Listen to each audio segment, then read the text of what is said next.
Todos, damos graças a Deus por estarmos aqui, desta vez de forma definitiva, para estarmos servindo ao Senhor nosso Deus, com a Igreja Santa, neste lugar, neste santo ministério, juntamente com o nosso querido pastor Hélio Ribeiro, a sua família e todo este santo ministério do Senhor. Meus queridos irmãos, sem muita delonga, por gentileza, abra sua Bíblia no primeiro livro das Crônicas, capítulo de número 13. Primeiro livro das Crônicas. As crianças estavam cantando aqui um hino falando sobre Raabe, e me tocou muito, porque estava com um assunto no meu coração, muito inclinado para esta situação de Deus no lar ou na casa, e o concerto que Raabe fez com os espias trouxe salvação a toda a sua casa. E dentro deste contexto, eu fiquei feliz porque esta palavra que está no meu coração, tenho plena certeza de que será de bênção para nossas vidas, para a vida daqueles que estão sendo alcançados também pelo serviço de mídia desta igreja. Muito bem, primeiro livro das Crônicas, capítulo de número 13, versículo de número 13 e 14.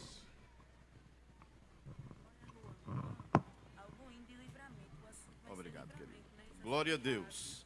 Muito bem, diz-nos assim a palavra do Senhor, versículo de número 13. Pelo que Davi não trouxe a arca a si, a cidade de Davi, porém a fez retirar a casa de Obed-edom, o geteu. Assim ficou a arca de Deus com a família de Obed-edom 3 meses em sua casa, e o Senhor abençoou a casa de Obed-edom e tudo quanto tinha. Se você compreendeu, diga amém. Eu gostaria de abordar um tema dentro desse aspecto, deste texto. Há um lugar para Deus na minha casa. Diga comigo, há um lugar para Deus na minha casa. Quase como o hino que a gente acabou de cantar, né, irmão? A Seara é uma família e tem um lugar para todos. Glória a Deus. Muito bem, dentro desse contexto, queremos ser bastante sucintos e objetivos.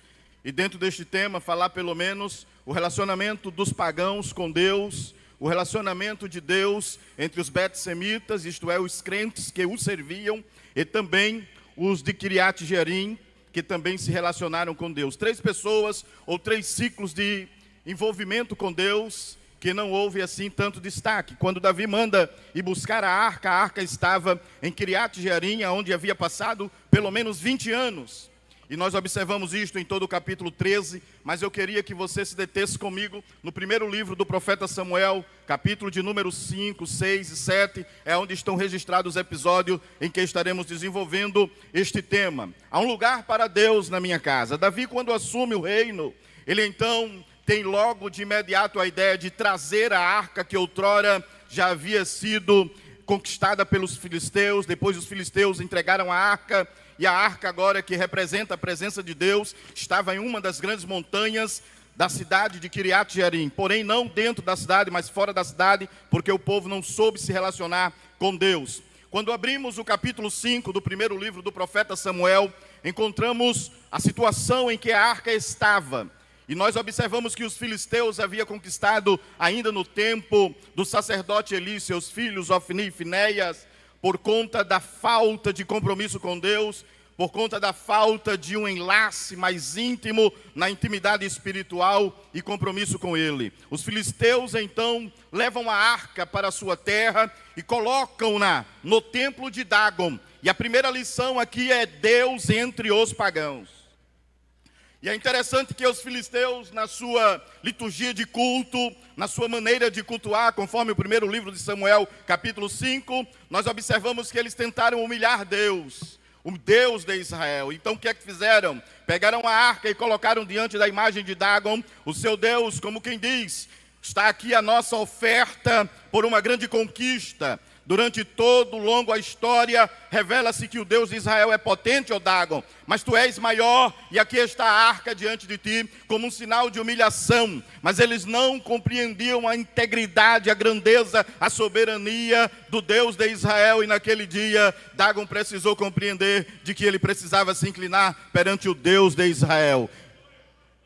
E Dagon amanhece com os seus braços cortados e inclinados diante da arca. Mas os filisteus, dando o caso de que poderia ter ocorrido um incidente, eles disseram, vamos reparar Dagon. Então os pagãos começaram a reparar Dagon. Chamaram ali, quem sabe, o pedreiro, usaram argamassa da melhor qualidade e conseguiram restaurar Dagon, deus dos filisteus. Mas no dia seguinte ocorreu a mesma coisa. Porém agora só que Dagon já não estava apenas de bruços ou com os braços quebrados. Ele estava com a face no chão, adorando o Deus de Israel. Deus, ele ensina a todos no céu, na terra e embaixo da terra que ele é Senhor e não há outro além dele. Nós aprendemos no que diz Moisés em Deuteronômio 32 e 39 e com justiça faz menção a isto. Eu sou o Senhor e fora de mim não há outro. Ele diz, usando Moisés, eu mato e eu faço viver. Eu firo e eu faço sarar. E não há quem possa escapar das minhas mãos. Esse é o Deus que eu quero no meu lar. Esse é o Deus que eu quero na minha casa. Esse é o Deus que eu vivo com Ele dentro da minha casa. Há lugar para este Deus na tua casa? Há lugar para este Deus? Então eu vou dizer uma coisa nesta noite. Maior é o que está conosco do que o que está no mundo. Mas não para por aí. Observaram estes ocorridos e perceberam que alguma coisa de ruim estava acontecendo. Entre os 5 príncipes dos filisteus, 5 cidades. Se você ler com cautela o capítulo de número 6, você vai observar isto. Os 5 príncipes dos filisteus, cidade de Gate, cidade de Asdod, cidade de Ecrom, e mais 2 cidades cuja Bíblia nos revela o nome da mesma. E é interessante para que possamos ganhar tempo e atingir o objetivo desta sintética palavra. E dentro deste aspecto, começaram a aparecer enfermidades nos filisteus. Hemorroida por tudo quanto era lado. Eles começaram a ficar doentes sem compreender de onde se procediam este mal. Então eles começaram a se reunir e disseram, está acontecendo alguma coisa errada. E começaram a desconfiar. Eu acho que é a presença desta arca aqui. Não estamos sabendo lidar com ela. Não estamos sabendo nos relacionar com esta arca. Esta arca é o problema aqui. Para os pagãos, Deus é um problema. Para os incrédulos, os ateus, Deus é um problema. Os ateus que não compreendem Deus, eles entendem que é para eles um calo no sapato. E eu louvo a Deus porque é este que eu quero na minha casa. Porque ninguém compreende Deus na sua plenitude, mas Ele se revela, Ele se manifesta e Ele dá sintomas aos homens de como é possível lhe conhecer e reconhecê-lo.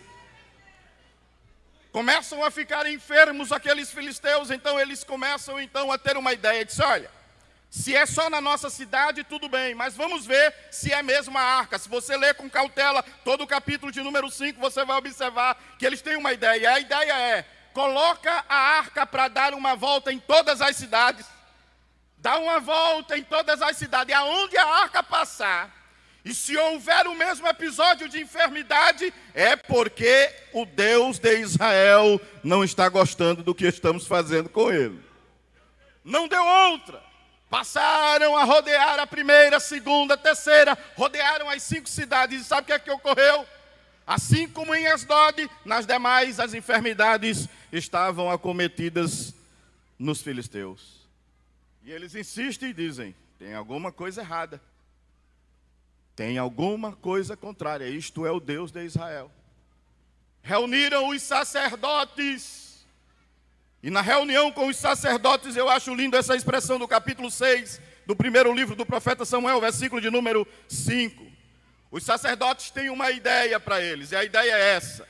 Diz assim, fazei, pois, uma imagem das vossas hemorróidas e as imagens dos vossos ratos que andam destruindo a terra, e dai glória ao Deus de Israel. Porventura aliviará a sua mão de cima de vós, e de cima do vosso Deus, e de cima da vossa terra. Deus passeou nas 5 cidades dos filisteus, e eles foram buscar orientação com os sacerdotes deles, dos cultos pagãos que eles realizavam. E disseram, nos explica por que está acontecendo isso. Eles disseram, olha, manda essa arca de volta para Jerusalém, para um povo que saiba se relacionar com esse Deus, porque nós não estamos, vai morrer todo mundo. E ele cita 3 coisas aqui no texto. Ele diz, olha, está sendo prejudicado a terra, o povo e os nossos deuses.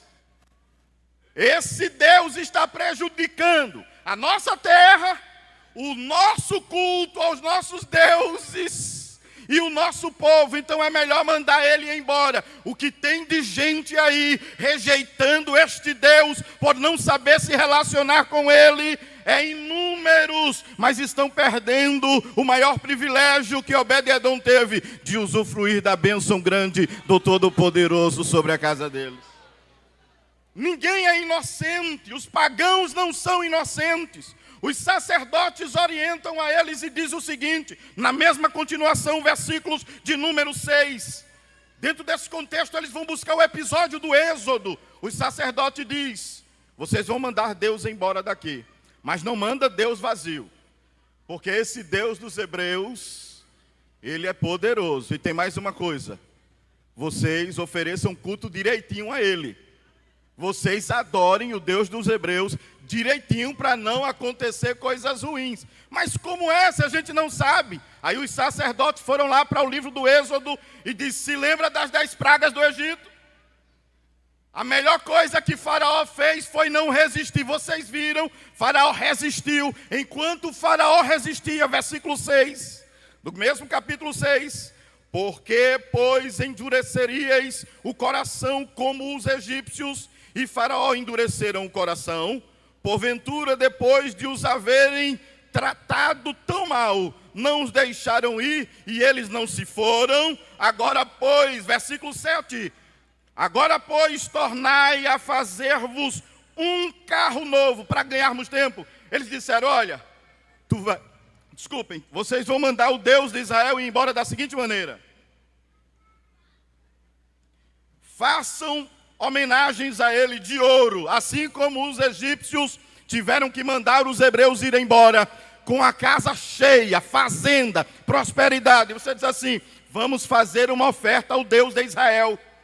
Mande ouro em abundância, as imagens dos ratos, das hemorroidas, encha um baú, faça um baú bem grande e coloque lá como oferta do Deus de Israel, porque ele não vai sair daqui sem ser reconhecido como o Senhor da terra dos filisteus. Queiram os homens ou não, Deus é reconhecido no céu, na terra e embaixo da terra, porque ele é Senhor. Queiram os governantes como os príncipes deste local eram ou não, mas terão que reconhecer autoridades legislativas das terras de Gate, de Asdod, de Ecrom, tiveram que inclinar a sua cabeça e dizer, só este Deus é Deus e não há outro além dele. As autoridades espirituais pagãs tiveram que reconhecer a autoridade e fazer culto ao Deus de Israel e celebrar, nem que fosse por uma vez, mas tiveram que fazer o culto e dar glória a Deus. E dá glória, porque quando Deus quer trabalhar no coração do homem, irmão, Deus só faz tocar. Aí vem pandemia, vem uma coisa, vem outra, e alguém está por aí dizendo, vem Jesus, vem Deus. Quanta gente não clamou por Deus. Um senhor de 90 e tantos anos na Europa, ele olhou e começou a valorizar a Deus na sua ideia de interpretação contra a dificuldade respiratória que estava tendo. E nas suas palavras, após ser curado, ele disse algo interessante. Ele disse assim, em suas palavras, 93 anos e eu nunca paguei um centavo para respirar. E Paulo disse aos filósofos lá em Atenas, Atos 17, 28, porque nele vivemos, nos movemos e existimos. O homem só se mexe, o homem só respira, porque Deus é quem delega, Deus é quem dá, Deus é quem permite. E este homem olhou e disse, eu preciso reconhecer que o fôlego de vida foi me dado por ele. E daqui por diante, nestes últimos dias da minha vida, reconheço Deus como meu Senhor. Ele é Senhor absoluto e supremo. Eu quero este Deus na minha casa. Eu quero este Deus na minha casa. Ainda em continuação, eles pegaram e disseram assim, agora como é que nós vamos saber se de fato Deus vai receber esta oferta? Coloca num carro de boi e manda. Se as vacas não se desviarem, se as vacas seguirem a jornada dela direitinho, Pode ter certeza que aqui Deus se agradou. Irmãos, eles só descansaram quando a arca chegou lá em Betsêmen. Capítulo de número 7, versículo de número 1, 6, versículo de número 20 e 21, até o versículo de número 1 do capítulo 7. E é interessante que eles olharam e a arca, quando a arca chegou em Betsêmen, foi que eles disseram: vamos embora, deixa esse Deus aí com o povo dele, deixa esse Deus entre os betsemitas. Primeira lição: o Deus entre os pagãos, Ele é Senhor. Queiram ou não, queiram acreditar ou não, Ele é Deus e continua se manifestando. Ele fez isso com Faraó, Ele fez isso com o rei da Síria, Ele fez isso com grandes monarcas da época, Ele fez isso com Nabucodonosor. Não pensem os homens grandes ou pagãos que Deus está como que um boneco que é mandado. Ele está no trono, sentado, e quem manda é Ele. Quem determina todas as coisas são Ele, irmão. É dele que está o comando e o controle. Não se preocupe se a intensidade do paganismo, não se preocupe se a intensidade de governantes sem Deus, não se preocupe na intensidade de líderes religiosos que estão fugindo dos padrões divinos. Não se preocupem, porque Deus ainda está no controle, nunca perdeu, nunca dormiu, não tosqueneja e permanecerá no trono. Porque Ele é Senhor absoluto. Chega em Betsêmen, os crentes se alegram. Olha, a arca em Betsêmen. Os crentes agora vamos fazer culto. Foi uma semana de culto. Haja culto em Betsêmen. E a arca lá e os crentes adorando a Deus. Só que tem um problema aqui. Os crentes não estavam sabendo se relacionar com Deus. Os cristãos daquela época, capítulo 7, do mesmo livro, versículos de número 1 em diante. Diz assim, o versículo de número 2: e sucedeu que desde aquele dia a arca ficou em Quiriate Jearim, e tantos dias se passaram que chegaram até 20 anos, diz o texto. 20 anos, e lamentavam toda a casa de Israel após o Senhor. Porque agora a arca está em Quiriate Jearim? Porque os crentes de Betsêmen não soube se relacionar com Deus deles próprios. O Senhor fere alguns deles, porque eles estavam numa dificuldade tão grande, conforme o capítulo 6 e o versículo de número 20, eles disseram: esse Deus é muito santo. Esse Deus é tão santo, numa tradução mais atual, na atualizada diz, versículo 20 do capítulo 6, então disseram os homens de Betsêmen: quem poderia estar em pé perante o Senhor, este Deus santo? E a quem subirá desde nós? Enviaram, pois, mensageiro aos habitantes de Quiriate Jearim, dizendo: os filisteus remeteram a arca do Senhor. Descei, pois, e fazei-a subir a vós. Quando eu li isso, fiquei triste com meu coração e os meus pensamentos, e dizendo: meu Deus, a arca que representava a tua presença, a arca que representava o Senhor no meio do teu povo, e o povo estava dizendo: a tua santidade é difícil demais viver com ela, é difícil conviver com a tua santidade, não dá para viver com um Deus tão santo assim. As exigências dele são extremas e não tem como nos relacionarmos com ele. Quem poderá servir a um Deus tão santo assim? Mas eu quero este Deus na minha casa. Ainda que as exigências dele sejam um pouco seguras, ainda que as exigências dele sejam tanto difíceis, mas eu quero um Deus assim comigo na minha casa. Pensando nisso, estava observando a maneira com que hoje as pessoas querem servir a Deus, da sua forma de pensar, da sua maneira de adorá-lo. Então disseram: vamos manter distância entre Deus e nós. Não dá para servir a Deus de longe. A Bíblia diz que a barreira que estava entre nós fazendo separação foi para que eu chegasse perto. Ele se formou em homem, tomando forma humana, desceu e disse: eu vou habitar entre o meu povo, entre os meus. João 1 e o versículo 14 diz: e o verbo se fez carne e habitou entre nós, e vimos a sua glória como a glória do unigênito do Pai, cheio de graça e de verdade. Não dá para se relacionar com Deus, Ele no norte e eu no sul, não. Só dá para se relacionar com Deus de perto, porque Ele me cerca, Ele coloca a sua mão sobre mim. Não dá. Não dá. E eles perderam a bênção de Deus em Betseme, e aí agora a arca vai para Kiriat Jearim. Quando chega em Kiriat Jearim, eles também têm dificuldade. E disseram: não dá para viver com esse Deus. Colocaram numa aldeia, usando a linguagem de hoje, é como se pegasse a arca e tirasse do centro de Kiriat Jearim e colocasse para a zona rural mais distante. E disseram: coloca Deus lá. Aí quando Davi assume, o que eu acho lindo em tudo isso, é que Davi diz: vamos trazer a arca. E quando Davi traz a arca, Davi quer fazer um culto, Davi quer celebrar, mas Davi se esquece de alguns detalhes. Primeiro livro das Crônicas, capítulo 13. Davi se esquece de um detalhe, de como se deveria cultuar ao Deus de Israel. A mentalidade estava tão distorcida, tão distante de Deus, que Davi imita os filisteus e diz: coloca um carro de boi, coloca a arca. No vale de Quidom, o vale dos pedregulhos, está a arca titubeando. 2 homens tentam pegar a arca e Deus fere os 2 homens. Davi se entristece e diz assim: não dá mais para cultuar, o povo não está preparado, a mente do povo não está afiada, então vamos deixar a arca lá na montanha. Aí chegou um homem, por nome Obed-edom, e ele disse: eu quero a arca lá em casa. Eu quero a arca lá em casa.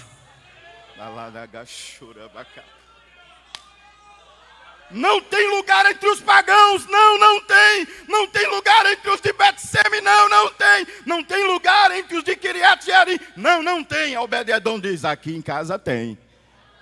O mundo não quer, mas você quer Deus em casa? Eu quero Deus em casa. 3 meses, pastor Hélio, 3 meses. Eu posso conjecturar porque não vou ferir as escrituras, me permita. A Bíblia diz que Deus abençoou a casa de Obed-edom e tudo quanto ele tinha. E eu fiquei pensando, toda vez que eu leio esse texto, os filhos de Obed-edom, eu fui estudar como Deus tinha abençoado, pastor Hélio. Cerca de 68 filhos, juntamente com os netos. Todos eles eram porteiros da igreja. Todos eles eram oficiais do templo. E eu fiquei pensando, eu disse: como é que pode isso? Tanta coisa para ele querer ser. Ele quer ser porteiro. Os filhos de Obed-edom se tornaram porteiro. E eu disse: que prazer é esse de ser porteiro da arca? E eu agora fico pensando, a arca dentro da casa de Obed-edom.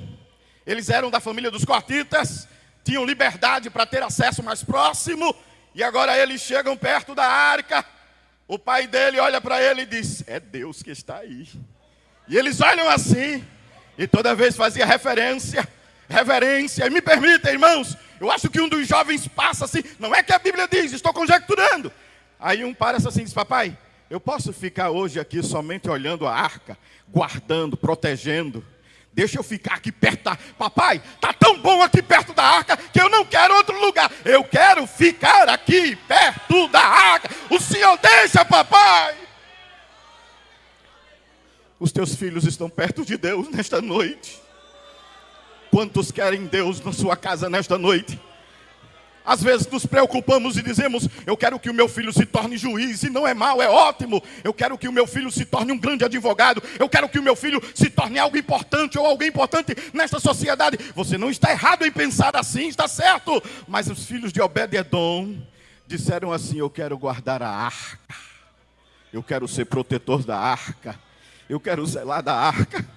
Eu fico pensando na esposa de Obed-edom, dando uma voltinha lá dentro de casa, fazendo os seus afazeres. E ela de longe sabia que não poderia tocar, não poderia olhar, mas ela fazia que nem Maria, sentava e disse: fala, Jesus, te revela, Senhor,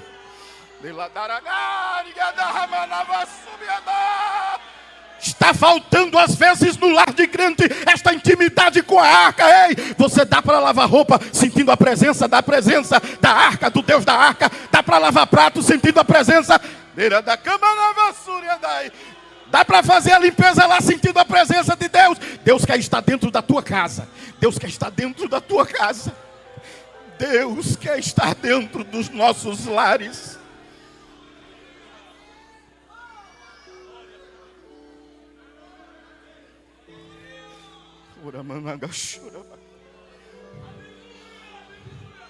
Chegai-vos a mim, eu me chegarei a vós, diz o Senhor dos Exércitos. Sabe por que às vezes o diabo está chegando na família de muitos? Porque a presença de Deus às vezes está longe da tua casa. Mas hoje, a presença de Deus você pode intensificar. Irmão Biraci, Deus está lá em casa. Intensifica hoje. Intensifica. Tu vai acender hoje uma fogueira daquela grande. Tu vai acender dentro da tua casa a chama que vai arder no coração do teu filho, da tua filha.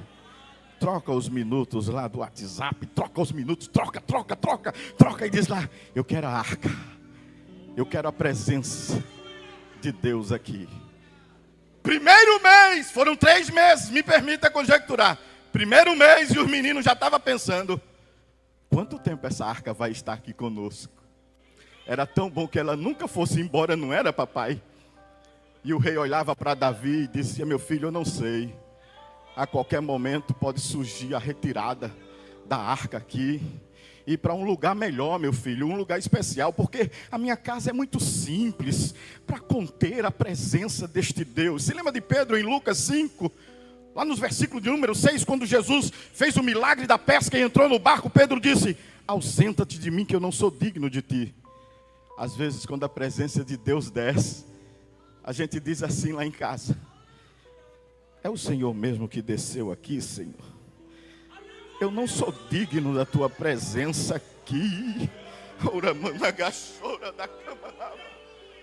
Eu não sou digno da tua presença aqui, Senhor. Mas ele chega e diz assim: eu quero estar contigo. Zaqueu, desce depressa, porque hoje convém pousar em tua casa. Eu estou sentindo Jesus tão bom aqui, irmão. Eu estou sentindo Jesus tão bom. Você vai levar Jesus para casa. Você vai levar a presença dele para casa. De uma maneira diferente. Papai, faz 60 dias, 2 meses. Era tão bom que esta arca permanecesse aqui.